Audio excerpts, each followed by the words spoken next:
So it's been a full week now since news broke that we lost an icon, right? A cultural icon, a sports icon. I don't even think it's a stretch calling him a humanitarian, right? Kobe Bryant, rest in peace, right? And within this week, of course, it's been a lot. I feel like a lot of mixed emotions. People are angry, people are hurt, people are confused. We all are, right? Still hurting.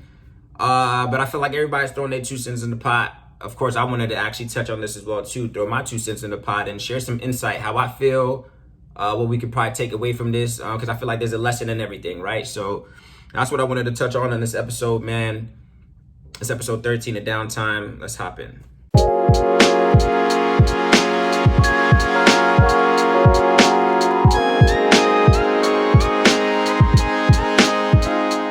Yo, what's going on? It's your boy Downtime is back again with another episode of Downtime.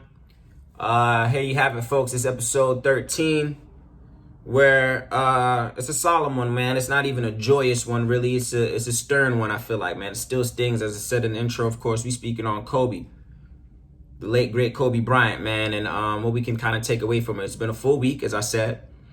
And it still stings. I feel like, yeah, with progression, people are getting to the point where we want to move forward. We want to, kind of look at the light at the end of the tunnel, but it still stings. I can't even lie. Speaking for myself, it does still sting in terms of, every time I feel like, all right, I'm good, man, whatever. And then you turn on the TV, you scroll down your timeline, you see a headline, you see a picture, you see another memorabilia, a highlight reel of Kobe Bryant, and then it hits you like, this man's not here no more, man. That's what really kind of stings. It's just a solemn, like, damn, it still stings.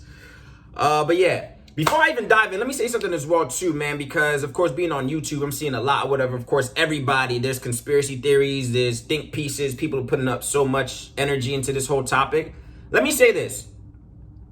The purpose of my video is not that. I'm not looking to exploit this man's name. Yeah, you probably see the name in the title. I feel like there's so many, and people use it as clickbait. Oh, another Kobe video because it's a hot topic. First of all, my page is not monetized. I'm not eating off this video. 2, I don't need to do that. This is not a video for, let me speak on Kobe, so I don't need to do that. This is generally how I feel, that I still feel. I told you since a week now, I've been hurt. It stings. There's a lot of people's passings, in general that I felt like stuck with me. It threw my mood off a little bit, right? But yeah, I just want to make that clear. I want to throw that out there, man. There's some people, I don't know, there's different morals or whatever. Some people will, purposely make a video on something just because they know it's gone. I'm not doing that for that. I don't need to do that. But anyway, moving on, man. Yeah. Like I said, it's Kobe Bryant, man, this whole situation, it hurt me. Let me speak on me real quick, right? What did I take from it? Or how do I feel? Like, when I got news, I hit my pops first, man, because this is Kobe Bryant. Pops is a LeBron fan, but he's a sports fan, you know what I'm saying? And even me, like, I'm an Eagles fan. I'm not going to sit here and tell you I was a Lakers fan, I was a Kobe. I'm a fan of everybody. When it comes to NBA specifically, like, I got favorite players, right? But when it comes to NFL, I'm an Eagles fan. So it's that. But there's nobody that watches the sport of basketball that don't feel a way when you heard this news, whether you loved him or hated him. And honestly, the only people that probably hated Kobe Bryant was the teams that he beat going and getting that ring in the finals or whatever the case was. But there's nobody that watches the sport of basketball and cannot say they felt the way when they heard news that Kobe Bryant passed. It's just not happening. Even culturally, even if you don't really watch basketball, you probably know him from the culture. You know him, music references or whatever the case is. So, you know what I'm saying? You probably felt the way. And then there's some people that don't watch basketball, don't know Kobe Bryant in the world, of course. But I still felt like we all felt the way because you heard of a man losing his daughter. A man went down in a helicopter. Even if you don't watch basketball and you don't know nothing of nothing, the truth is a man went down in a helicopter amongst a few others. Families went down. People's generations are hurt now. You know what I'm saying? So if anything, I feel like we can all be empathetic towards that, right? Some people, I've seen some crazy things with people, whatever, that's the internet for you. But anyway, it hurt me and it told me this, right? It told me that it doesn't matter your accolades, right? It doesn't matter, you know what I'm saying? I've seen people say a lot of things. It doesn't matter. God don't play favorites. First of all, we're all, what I even came to realize, like I said, I realized a lot. We're all walking expiration dates. We're all walking expiration dates. Truth of the matter is, we do, in a way, live to die.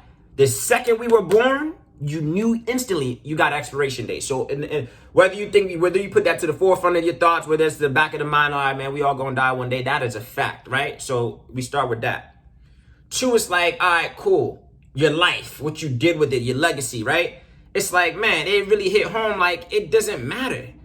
It doesn't matter your I'll call them worldly accolades, right? So what are some worldly accolades where I feel like society or us as humans, we can't help but to put to the forefront, but still got to realize like, yo, so we all want the job. We all want the bag, right? We all looking for the money. We all looking for love. We all looking for so many worldly things, but do know these things can't get carried over to the next life. If you believe in the afterlife, I believe in the afterlife.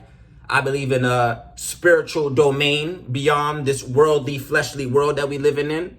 We can't take none of this with us.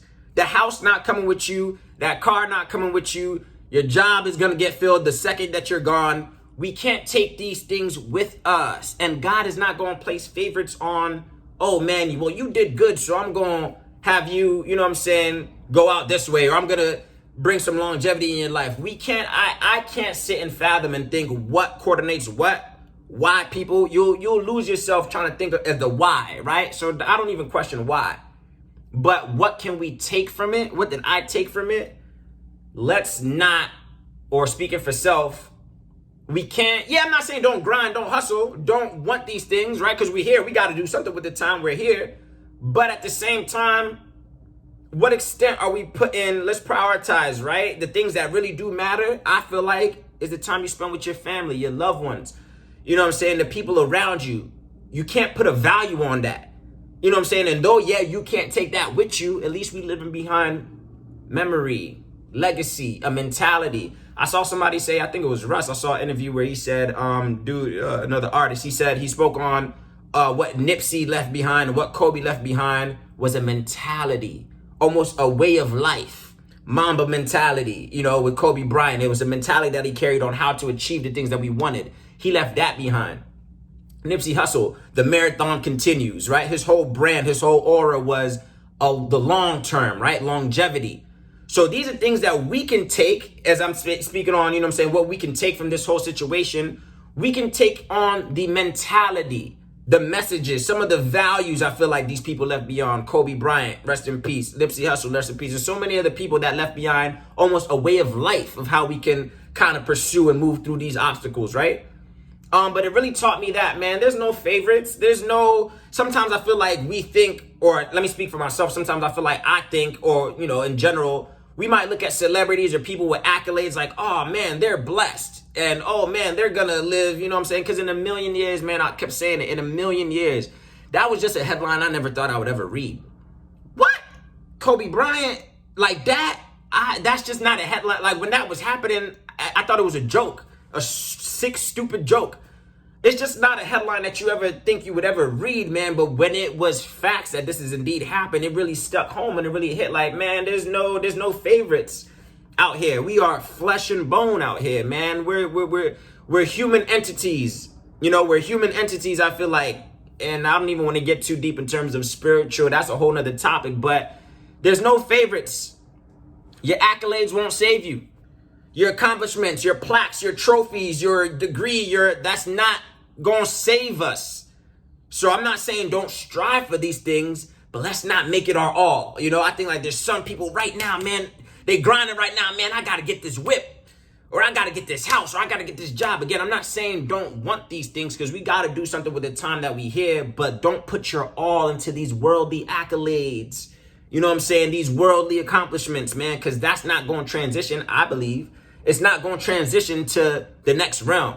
You know what I'm saying? I feel like when we get to that state of judgment or whatever the case is, you know what I'm saying, what I believe, God not going to look and see. He going to acknowledge, okay, I gave you the gift to play basketball. I gave you the gift to speak. I gave you the gift to preach. I gave you the gift of whatever. All right, and I'm glad you used that. I think he's more so going to look on what did you leave behind? What did you tell the people? How did you inspire the people? He's not going to favor you. Again, this is what I believe. You're not going to get favor off of that trophy necessarily. Because did the trophy save lives? Did the trophy motivate the next? It probably, you know what I'm saying? We can look at it as like, oh man, that's something to acquire. But we can't put that much emphasis on worldly accolades. And then moving forward, I honestly feel like, man, there's no guarantees. We all know that. Tomorrow is an imaginary concept. And this is what I try to remind myself. Sometimes we rest so assured on tomorrow. Bro, tomorrow is not guaranteed. As cliche as many times as you've ever heard that, tomorrow is not guaranteed. Next week, next month, next year, live day to day. And let's prioritize the things that are really important. You know what I'm saying? Like, I think, again, what I think is important, man, the mentality, the message, the legacy that you leave behind, maybe on the things that you accomplished and that you've acquired, but what did you give back to the people? I feel like if there is a realm beyond and we do have the opportunity to look at who our family members and the people in the world that was left behind, you want to be able from an aerial view, you know what I'm saying? Hopefully not from a down view, down looking up if you believe heaven, hell, whatever. But hopefully from an aerial view, you want to be able to look down and be like, yeah, man, we did that. God, you know what I'm saying? Like, we did that. We left behind the blueprint. We left behind the mentality. We left behind something that the people remaining can really, our families, our loved ones, can take and apply to their lives when moving forward. Because essentially we all have to move forward, right? There's going to be a period of grief. There's going to be a period of heartache. There's going to be a period of confusion, right? But I feel like on the beyond, when we left behind the whip, we left behind the job, we left behind the accolades, and everything is left on this worldly realm, we want to be able to look from an aerial view and be like, all right, cool. Well, at least we did that. You know, at least my accomplishments, my endeavors allowed people to believe in something, accomplish something, you know? I feel like that's the main thing that we can take away from this. So yeah, we're going to be hurt. It's going to sting for a while. Kobe's, his family, his wife, his kids, man, I'm really hope God spends a spirit of comfort and relief for them, man, because this is going to sting. It's going to sting anybody. That could have been anybody. You know what I'm saying? That could have been anybody. That could be anybody. God only knows what headline we'll wake up to see. You know, if that's possible, anything can happen. And I pray that, man, we keep this mentality moving forward, man. Like, all right, we could take at least that from it. That one, be grateful for what you do have and the people that are around you. And let's remember, tomorrow's not guaranteed. It's not. But that's what that is, man. I don't want to ramble too much. That's just how I feel. And then honestly, as some parting words, man, let's give these people some space. You know what I'm saying? Be conscious that these are people as well, too. His family, his daughters. That's why sometimes I hate the internet, bruh, because people are ruthless. Bruh, if anything, let's have respect for that man's wife, his daughter. Like, people just saying whatever for some clicks, for some views, for some laughs. Is it worth it? Come on, man. So moving forward, I think that's what we can all take away from it, man. These worldly accolades, again, I'm not saying don't hustle, don't strive to accomplish things, but let's not put our all into these worldly accolades, because none of that's coming with you. Let's really focus on what we can leave behind for the next man, the next mentality, the next generation of people, our kids, you know what I'm saying, the world, essentially. That's what I'm on. But that's what it is, man. Don Thomas signing out on another episode of Downtime. It's peace, love, and blessings as always. Peace.